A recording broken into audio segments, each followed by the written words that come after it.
आप लोग पिंकी पीरनी के पीछे लगे रहे बेचारी के। यहाँ मार्केट में नई पिंकी आ गई है भाई, ये नशे करवाती हैं, अय्याशी करवाती हैं, सुरूर दिलवाती हैं।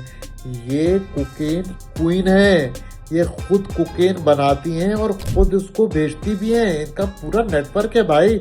और अगर आप लोगों ने नेटफ्लिक्स पे ब्रेकिंग बैड देखी होगी ना, तो उसमें वो मिथ बनाते थे ये कोकेन बनाती है। इनकी खुद अपनी पूरी लैब शॉप है। इन पे भी नेटफ्लिक्स वालों को चाहिए कोई मूवी शूवी बना सकते हैं। ये पिंकी जो है ये बाकायदा तौर पे कहती थी कि भाई मुझसे अच्छी कोकेन पूरे पाकिस्तान में कोई नहीं बना सकता। अच्छा, ये सिर्फ पिंकी का दावा नहीं है। मैंने जब लोगों से पता किया अपनी सोर्सेज से कि वाकई ऐसा है, तो भाई पता लगा जिसने पिंकी की कोकेन पी ली ना, उसको पिंकी की ही कोकेन चाहिए। अब पिंकी जो है वो 2 तरह की कोकेन बेच रही थी। एक जो है वो नॉर्मल कोकेन थी जो 18 से 20 हजार रुपए ग्राम है। दूसरी गोल्डन कोकेन है जिसको क्रैक बोला जाता है बेसिकली, वो है 35 से 40 हजार रुपए ग्राम।